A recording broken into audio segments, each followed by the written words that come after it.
Buenos días. Bueno, doctora María José, nos resulta muy interesante la inquietud que plantea el secretario Nicolás Montero. Me gustaría que ahondáramos un poco en ese tema. Sí, efectivamente, como Nicolás señalaba, hay un alto porcentaje y creo que de hecho él tiene el número total de los artistas que no tienen protegida su marca. Eh, Probablemente es un poco de desconocimiento en las herramientas de propiedad industrial. A veces consideramos o consideran los empresarios que la propiedad industrial es un costo y lo que realmente es un beneficio, como les mencionaba muy brevemente en mi presentación. Entender que las marcas son activos patrimoniales importantísimos en la gestión comercial, convierten estos temas de derechos de autor o inclusive de su propio nombre, que puedan tener una vocación comercial y puedan tener una explotación en ese sentido. Probablemente en algún momento de la charla en la mañana les contaremos una herramienta importantísima que tiene la ley de garantías mobiliarias. ¿Y qué quiere decir esto? Mire, cuando tenemos una marca registrada, yo tengo un título de propiedad, como Claro. tener un carro, una casa, y frente a ese título de propiedad yo puedo constituir garantías bancarias para que un banco me preste. Yo creo que los artistas no saben eso. Entonces se constituyen herramientas grandísimas e importantísimas que les permiten comercializar, y además las herramientas de propiedad industrial, recuerden que son indicadores de crecimiento y de competitividad en el país. Entonces, por eso este escenario es tan importante y por eso es tan importante. Y cuando estábamos hablando con el Ministerio de Cultura, decirles, miren, la propiedad industrial es el vehículo, perdónenme ser pretenciosa, pero es el vehículo perfecto para la economía naranja y las industrias creativas. Entonces, Nicolás, si tú tienes datos adicionales de cómo se comporta el tema marcario en el distrito. Sí, lo que sabemos, habida cuenta de los estudios de la cuenta satélite, perdón, es que el 69% de los empresarios del sector, 69%, es decir, el 70%, desconoce o no sabe los procedimientos de registro de sus obras. Eso quiere decir que la gran parte de su conocimiento, digamos, no lo están valorando ni está permitiendo que la sociedad lo valore y que además le sea útil para los ejercicios como los que tú estás diciendo. En el mundo entero, hoy en día, entre otras cosas, las marcas se han vuelto más importantes incluso que los activos, digamos, materiales. Y por eso es que cada vez que salen tablas dicen qué marca es la que más vale, porque ese prestigio, perdón el anglicanismo, goodwill, se vuelve fundamental para validar una cantidad de cosas. Entonces, que en nuestro sector, que fundamentalmente es creación, que fundamentalmente se trata de ideas, que fundamentalmente se trata de eso, se desconozca el valor y la necesidad del registro, pues es complejo.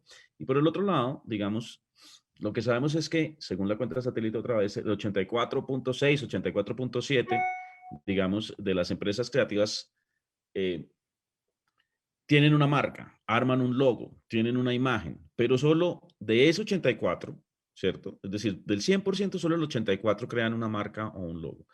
Pero de ese 84 solo el 30% de ese 84 lo registra, lo cual quiere decir que no puede hacer uso real del potencial que tiene su marca. Tengo que volver a decir lo mismo, la naturaleza misma de nuestro trabajo, el valor agregado mismo de nuestro trabajo está fundamentalmente allí. No que no tenga un altísimo componente artesanal y físico, por supuesto que sí, y empresarial, pero el gran valor agregado es la creatividad, es la creación. El ejemplo más sencillo, perdón que sea tan pedestre, es que un lienzo en blanco, pues no vale nada, vale lo que vale la materia prima, no es nada, pero no vale mucho. El valor agregado de la creación está en la interpretación y en la subjetividad y en la creación que el artista hace sobre el lienzo. Y ese es un valor agregado inmenso, enorme, enorme, es el más grande de todos. Lo mismo sucede con una hoja en blanco, lo mismo sucede con un artesano, sin duda alguna, un artesano que tiene y que puede poner una cantidad de elementos de su tradición en una expresión, lo que vale es ese intangible de la creación. Entonces es muy necesario que estas propiedades intelectuales sean reconocidas, pero reconocidas por todos. Y por eso es que ya hay movimientos tan interesantes como denominaciones de origen que nos permiten entender, ¿cierto? Que hay que respetar esas denominaciones de origen y que sin duda alguna será no solo un tema de dignificar el trabajo de los creadores, sino de origen de recursos para los mismos. Esos son más o menos los datos que teníamos.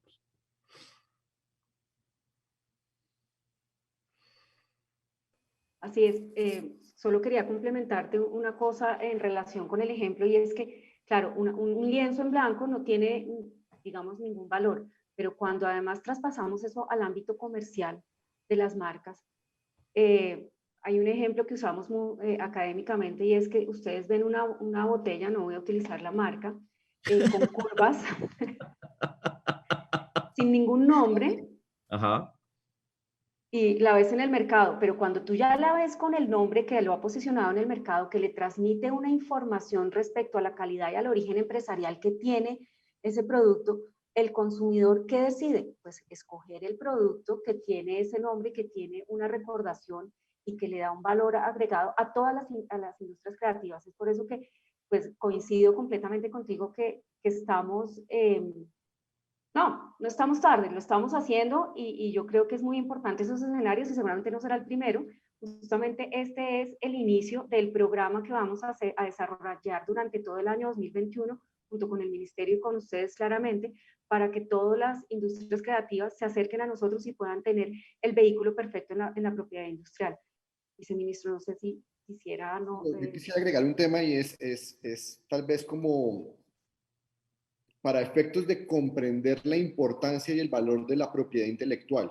Puede ser por derecho de autor, puede ser por propiedad industrial, independientemente de la necesidad, porque si es una canción la registro por derecho de autor, si es una marca la registro por propiedad industrial, si es una patente, un diseño también es por propiedad industrial. Hay una tercera categoría que tampoco podemos dejar de lado, que son los conocimientos tradicionales, que tienen una categoría especial de derechos y reconocimientos. A mí me gusta explicar a veces, como esto es etéreo, como es inmaterial, como es intangible, pues le cuesta uno trabajo como ponerle las manos a esa propiedad que no se puede agarrar. Entonces me gusta hacer el paralelo con una propiedad física. Pensemos en un terreno, pensemos en un lote. Pensemos, no sé, en el lote donde está construida una universidad, cualquier universidad. Si ese lote yo no puedo registrarlo y darle certeza de propiedad a un grupo de inversionistas, ¿cierto? Yo no puedo desarrollarlo. Sí, sin duda, en un ambiente de no propiedad, de pronto yo me atrevería a poner unos palos y un techo, pero difícilmente podría movilizar los recursos para construir grandes auditorios, laboratorios, salones de clase, espacios administrativos que permitan que una universidad agregue a ese terreno, ¿cierto?, un valor tan grande como la transformación de una sociedad, la creación de una estructura que da educación, que da oportunidades de crecimiento individual. Y lo mismo pasa con la propiedad intelectual. Cuando yo tengo, por ejemplo, pensemos en esa historia que vive en la mente de un escritor. Y esa historia, que es la historia de un pueblo que está condenado a 100 años de soledad, ¿cierto? Pues si esa idea yo no la puedo registrar y a partir de ese registro darle certeza a un editor, esa idea, esa historia no se puede convertir en un libro. Nadie va a invertir en la impresión del papel, en el corte, en el ensamblaje del libro, en su distribución, para que el mundo se inspire con esa obra de García Márquez. Mucho menos aún, sin tener certeza sobre esa propiedad industrial, no podríamos estar soñando hoy con que una de las grandes casas internacionales de producción audiovisual vaya a producir una serie de televisión de la más alta factura, al nivel de las más grandes series de televisión que se han producido en la historia, con esa historia. Entonces, cuando uno ve eso, o sea, el valor de la propiedad intelectual, no solamente es que yo diga que tengo un derecho sobre algo, es la posibilidad que me abre a mí para que esa idea, para que ese proyecto, ese proceso pueda convertirse en una máquina de inspiración, de transformación de la sociedad, que es además el propósito final del arte y la cultura, es inspirarnos a todos, es conectarnos con las ideas, con las historias, con las narrativas que nos permiten entender el mundo más allá de lo que podemos ver. Ahí me gusta también esa analogía del Principito. Cuando la cultura puede vivir a través de sus diferentes herramientas y mecanismos, nos permite ver más allá de lo que los ojos nos muestran, nos permiten ver con el corazón. Las personas no somos como las máquinas, ¿no? El celular se conecta todas las noches a actualizarse, baja un programita y se actualizó y ya todo el sistema quedó al día. Las personas necesitamos la cultura para actualizarnos. Y parte de que la actualización se pueda dar es esa relación que hay entre la creación y la propiedad intelectual, precisamente para que lo que nosotros vemos desde la cultura pueda llegar a la televisión, a los libros, inclusive al internet, y a partir de ese mecanismo nos llegue a nosotros y nos permite actualizarnos. Entonces, la invitación es a que nos comprometamos con que esas ideas maravillosas, esas ideas inspiradoras, esas narrativas, historias, esos recuerdos, esa memoria que transmite la cultura, pues la conectemos muy bien con la propiedad intelectual para que más personas, más colombianos podamos actualizarnos constantemente y tener una mejor calidad de vida y una mejor percepción sobre el mundo. Así es, bueno, ahora voy yo. Tiene toda la razón, viceministro. Yo solo quiero, pues como mencionaba Juliana, motivarlos a que estemos en esta mañana. Podríamos pensar que toda una mañana hablando de propiedad industrial puede ser muy pesado, pero no, fíjense que cada uno de los temas que vamos a tener tiene un impacto distinto. Si yo he hecho una creación o si de pronto estoy diseñando una marca o estamos hablando de denominaciones de origen, qué pasa desde artesanías, qué pasa desde la Dirección Nacional de Derechos de Autor. Esto nos va a abrir la mente a todos y a todos ustedes para que piensen en sus industrias, en sus empresas y puedan tener una aproximación más clara de cómo proteger y cómo las industrias creativas sí sirven y definitivamente son herramientas de comercialización y de mercadeo, y que aquí estamos desde el gobierno y desde la alcaldía, desde la secretaría, para ayudarnos a apoyarnos a todos. Entonces, esto es muy motivador. Aquí vamos a estar y estamos toda la mañana con ustedes. Bienvenidos.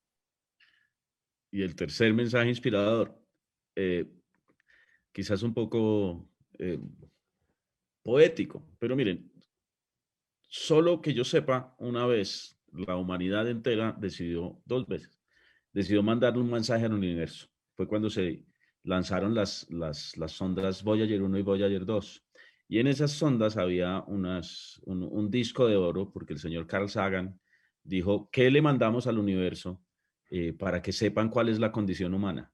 Y lo que pusieron ahí fueron productos de la creación humana, ¿sí? Partituras musicales, la ecuación de la relatividad, fundamentalmente cosas de la creación humana. Así de importante es la creación. Cuando nos decidimos como especie a mandarle un mensaje al universo, lo que escogimos fueron industrias creativas. Lo que escogimos fueron ese producto de la creación y de la imaginación, ese intangible puesto en un disco de oro para que vague por el universo a que alguien conozca lo mejor del ser humano. Como mínimo tenemos que reconocerlo. Como mínimo tenemos que hacer todos los ejercicios de formalización, de trabajo en equipo, entre otras cosas, para el reconocimiento de eso. Eso pasa por el Estado, pasa por los mismos artistas, pasa por la formalización de la misma creación, y por eso esto es fundamental. Ese discurso tan etéreo como decir, hay 2 sondas en el universo dando mensajes sobre la creación humana, tiene que aterrizar en ejercicios tan concretos como los que vamos a tratar durante todo el día. La cultura es de todos. Ministerio de Cultura.